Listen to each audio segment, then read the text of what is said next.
Next slide, please. There we go. So as you notice that this session is being recorded and it will be posted. The way we do the recordings is that we record the presentation portion for those people who weren't able to participate today. We tend to edit out the question and answer segment and just do that in writing. So if you don't feel comfortable having your video on camera during the question and answer segment, please feel free to just turn your video off or leave it off. Throughout the meeting, if you have a question when we are presenting and you don't want to lose it, please just simply use the chat feature. And we will either address your question directly at that time or we'll do it during open Q&A. That brings me to the next point about a dedicated question and answer. While I'm sure we can entertain questions throughout, ideally we'd like to do the questions at the end. That will help with editing. So again, if you think of something throughout, just send it to us in the chat. If you're having any technical difficulties, feel free to chat Jeanette Williams and she'll try her best to help you out. I know we do have at least one person joining via the telephone today. And so if you need to mute or unmute yourself, just simply press *6. And if you want to raise your hand for the speaker queue or at any point during the presentation, just simply press *9. Throughout the slide,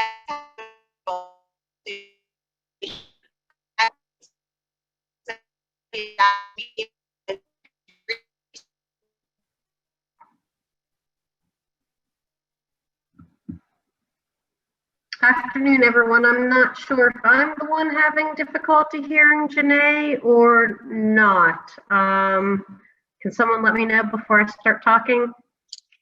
Teresa, I'm also having a hard time. Sounds like she's breaking up. Yeah, I can't hear her anymore. Okay, well, we're going to proceed on because it was actually coming on to me. Good afternoon, everyone. Welcome. Thank you very much. I'm Teresa Giacomino with PJ Dick. I believe a lot of you already know me or have been part of many of our sessions, so welcome back to another one. Today, as Janae stated, we have representatives from the MBA as well as the Carpenters Union to discuss some pertinent information. All right, next slide, please.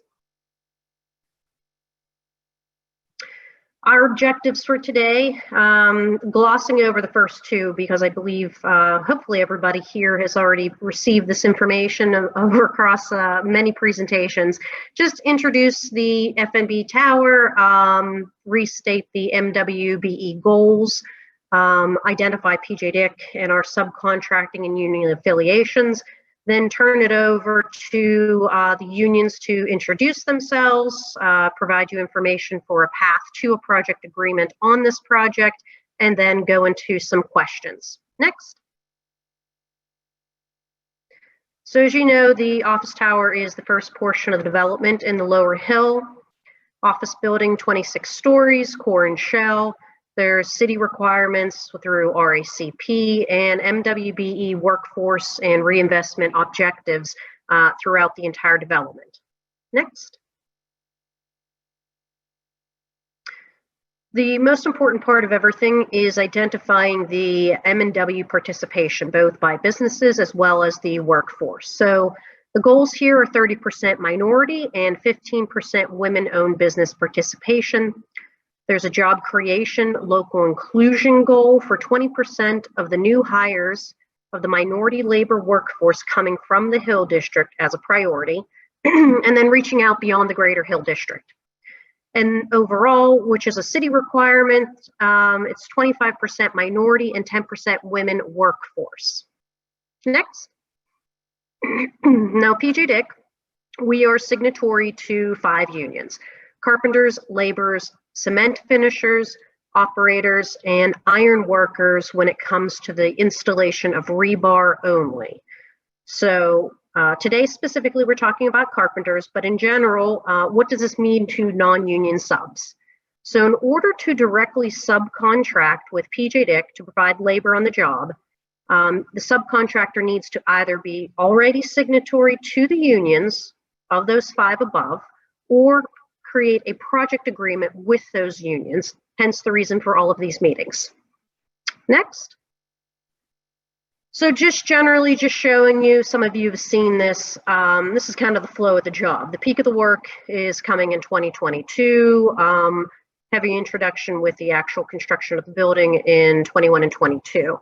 And next, we'll show you the hours related to each trade to kind of give you a magnitude of what we're estimating currently. And next. So I'd like to introduce Dave with the MBA, and he will kind of go through the next couple slides. Thank you. Thanks, Teresa. I appreciate the introduction today and the opportunity to speak with everyone. Thanks to PJ Dick, the team with the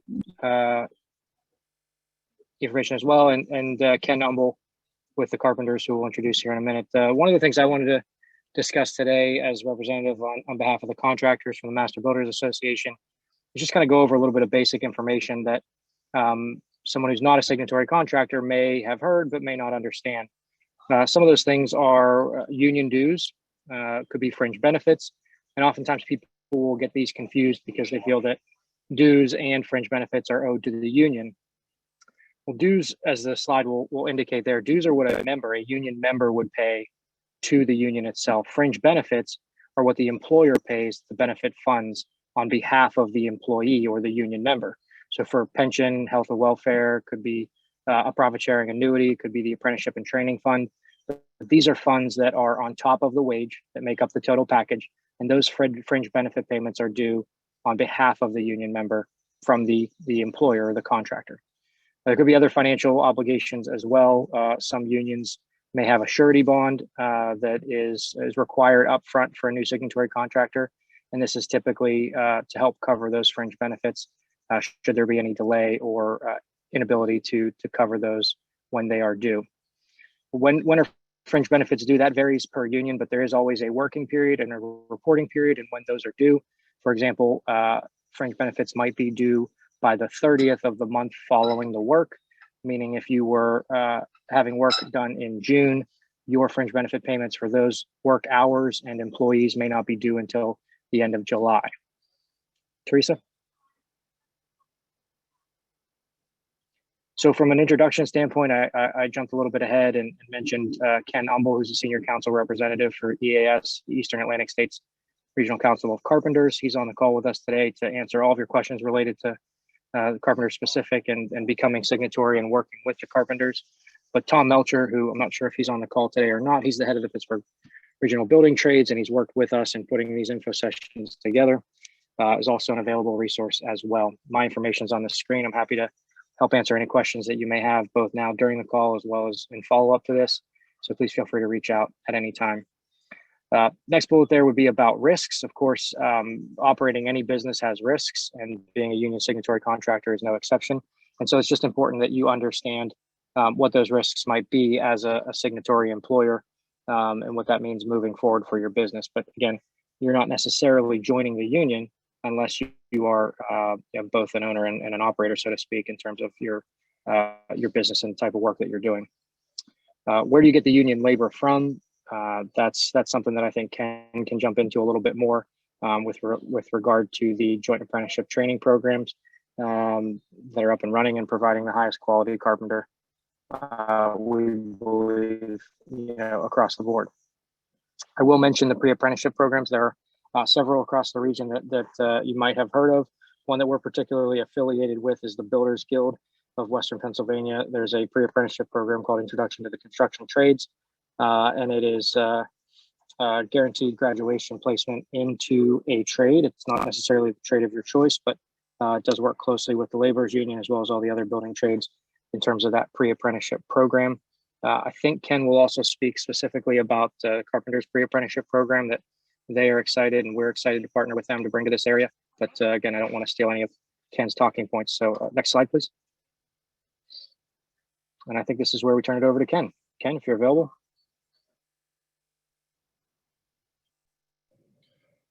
Thanks, Dave. Can you hear me? Yes, we can hear you. Okay. Good afternoon, everybody, and thanks for this opportunity to speak with all that's on the call to add a little bit of explanation and clarity to the Carpenters Union. I guess we can start with the apprenticeship since Dave led into that so well. So, we have a registered apprenticeship, and our facility is located out in Robinson. Many of you probably have seen it. It is a 4-year apprenticeship program that produces some of the finest carpenters that the trades is fortunate to see. Specifically to the pre-apprenticeship, that's something that we're getting started here on a structured basis. We've always had it to one form of a degree to another, but we're excited about the launch of the actual pre-apprentice. We're looking to start a cohort of 20 to 30 pre-apprentices, in large part due to the demand of this project and others that are coming. So we're working with some of the other people in the city that have similar programs started. This pre-apprenticeship will teach people some soft skills early on, and then move into some carpenter specific type things. It's an 8-week process. They 8 Saturdays, I believe. And what that does is that just strengthens them up and gets them ready to become the first year apprentice. So it's really going to add value to the apprentice and the quality of the product, if you will. Speaking to where a non-union contractor would get their manpower if they were to do business with the Carpenters Union, in the Pittsburgh area, we have 11 council representatives that service all of the contractors that we do business with. And these council representatives are responsible for filling the need of the contractors. So if a contractor, has an agreement with the Carpenter Union and he or she needs 3 to 4 to 5 to 20 carpenters, whatever it may be, and to whatever level of degree, they simply call a council representative that they've gotten to know or been assigned to and express their wishes. And then it's up to the union to provide you the quality of people that you're looking for. We have a 1st through 4th year apprentice, 4th year being on the top end of that. And then we have the journeyman carpenter. The pay scales vary as you move through the apprenticeship, obviously, and then topping out is the journeyman. And, that's it in a nutshell. I'll be glad to take questions whenever we're ready for that. Ken, we're going to move on to that next slide, please, Jeanette, that talks about some of the questions we've received over the last couple union meetings that may be helpful.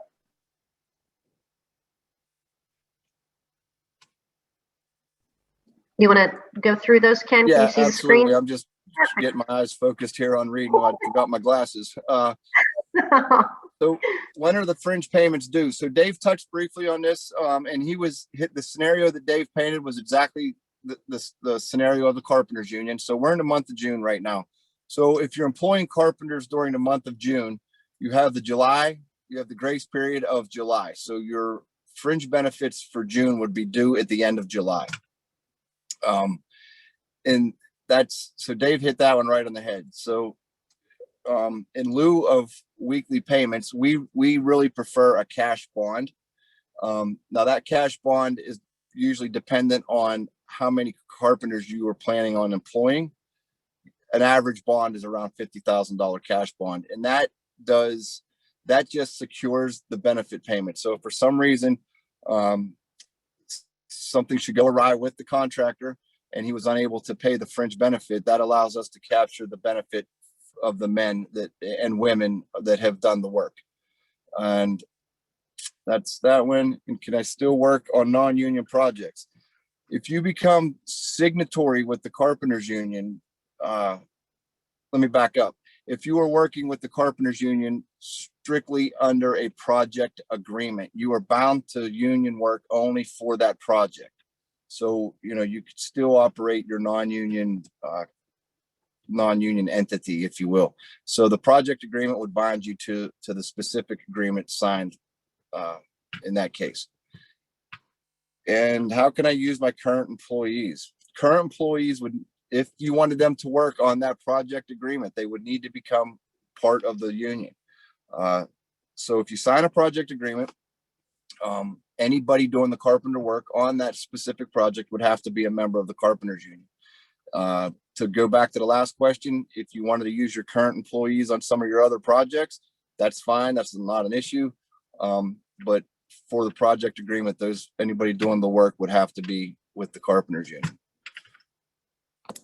And I believe there's a sample agreement that'll be out to you if you're so interested.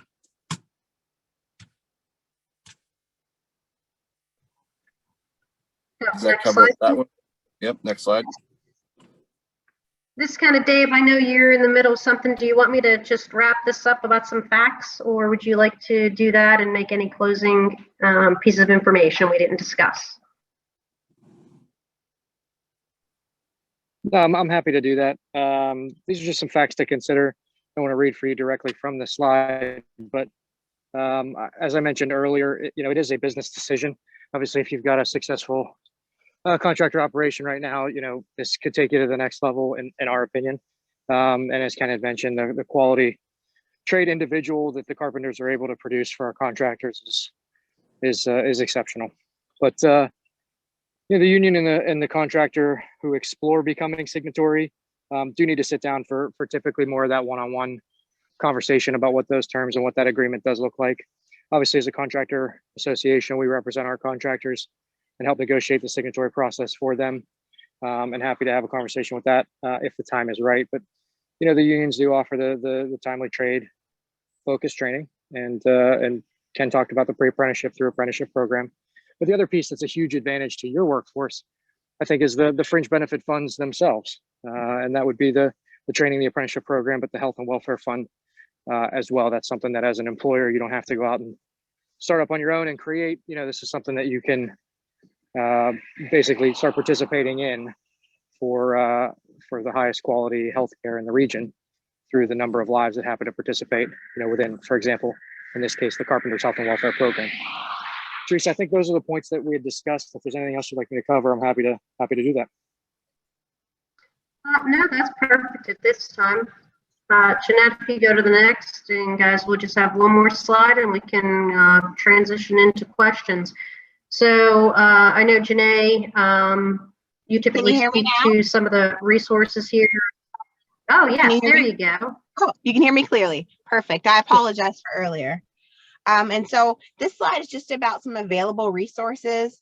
So one of the ones Ken already talked about at length, which is the Union Pre-Apprenticeship Program, and then how they are working with various groups to make sure that's available. The other two resources that I think are important that people have expressed an interest in, whether it's specific to this project or just for your business, is training resources through RCI. Juan Garrett is available to provide trainings on things like bonding and insurance, estimating, and just a few of those types of activities or business functions to help those who are trying to grow their business or take their business to the next level. And so those are resources that are available. And then last but not least, the URA has made some funding sources available. We talked about the bond needed for Carpenters Union. And then making sure that there's kind of cash flow for payroll and other expenses when you're looking at a project of this nature. And so the URA has provided these programs. They're not specific to this project, but they are applicable. And they will have resources not only at the First Source Center, but if anyone has an interest in any of these programs or looking at financing or funding or cash flow to be helpful with this project, just please reach out. Let me know. I'll make sure that we get you the information and get you connected to the right people so that you have the opportunity to explore that. And then obviously we'll be available to answer any questions or help you in the process in any way that we can. And so with that, maybe we can turn it over to questions from the group. I know we do not have any questions in the chat right now, so feel free to unmute yourselves if you feel comfortable.